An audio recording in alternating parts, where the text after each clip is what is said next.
اچھا یہ جو دور ہے نا جو جس میں قیامت قریب ہے، ایک تو خدا کا واسطہ یہ دجال کے بارے میں جو کتابیں اور ٹاپکس ہیں نا یہ پڑھنا چھوڑ دیں. جب قیامت کی بات آئی نا تو دجال کا ٹاپک آ گیا.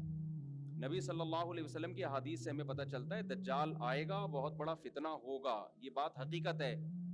لیکن اب مسئلہ یہ ہو گیا ہے کہ ہر چیز میں سے دجال نکال کے نا کشید کے لوگوں کو وہمی بنا دیا ہے. ایک آرمی کے ریٹائر آفیسر مجھ سے ملنے کے لیے آئے، انہوں نے کہا میں نے دجال پہ ایک بہت زبردست ریسرچ کی ہے جو پتہ نہیں 10 جی بی میں ہے میرے پاس ہارڈ ڈسک میں، وہ یو ایس بی میں 2 یو ایس بیاں ہوں گی 5 جی بی کی، اب ہو سکتا ہے 10 جی بی کی ہو کوئی، واللہ عالم. میں نے کہا حضرت دجال کے بارے میں اتنا کچھ ہمیں ملتا ہی نہیں ہے کہ 1 جی بی میں بھی آ جائے، وہ آپ نے 10 جی بی کہاں سے تیار کر لیا وہ.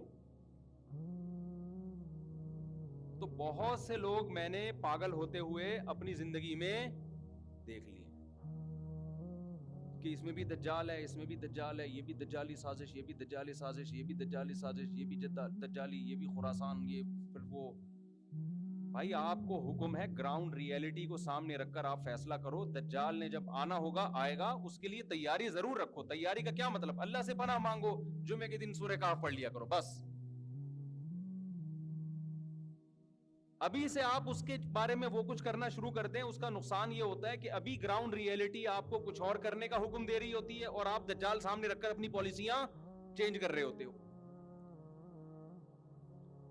ہر تھوڑے دن میں یوٹیوب پہ دیکھو کوئی دجال کے بارے میں رپورٹ پیش کر رہا ہے، کوئی سب A to Z غلط اکثر خبریں ہوتی ہیں، اپنی طرف سے کھینچا تانی کر کر کے نا نکالا ہوا ہوتا ہے.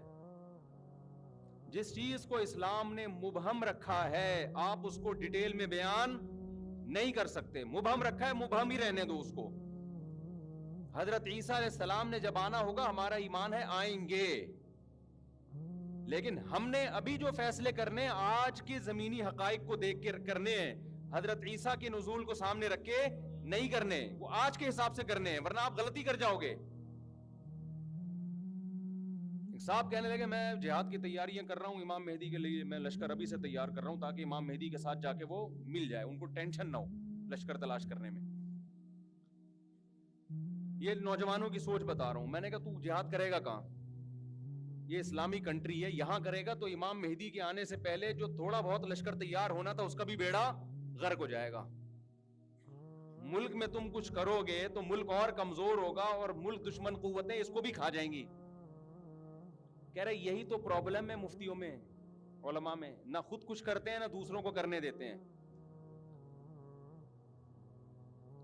ہم آپ کو ایسا نہیں کرنے دیں گے جس سے جو تھوڑی بہت رہی صحیح اسلام کی رمق باقی ہے اس کا بھی ستیہ ناس ہو جائے. آپ کا جذبہ تھا 4 شادیوں کا، منگیتر کو پہلے بتا دیا میں 4 کروں گا، تو ایک ہوگی آپ کی؟ بولو نا، ایک بھی نہیں ہوگی. پھر گھر میں جو بھی رشتے والے آ رہے ہیں نا آپ نے جلی حروف میں پہلے سے لکھوا دیا کہ چونکہ میں نے 4 کرنی ہے تو 4 کی تیاری میری پہلے سے ہے. یہ لو بھائی آئی ول ڈو فور میرج، کچھ بھی انگلش میں فارسی میں پشتو میں لگا دیا آپ نے. اس کا نتیجہ نکلے گا 4 تو دور کی بات ایک بھی نہیں ہوگا. یہی ہو رہا ہے کہ اس طریقے سے ملک کے اندر اس طرح کی باتیں کرنا. خلیفہ کوئی ہر تھوڑے دن میں کوئی خلیفہ آیا ہوا ہوتا ہے مارکیٹ میں کہ اس کے ہاتھ پہ بیعت ہو کے ہم خلافت نافذ کریں گے. خلافت تو سوال ہی پیدا نہیں ہوتا، اس طریقے سے نافذ ہو جائے جو رہی صحیح ٹوٹی پھوٹی خلافتیں کچھ بچی ہوئی ہیں ان کی بھی ایسی کی تیسی ہو جائے گی.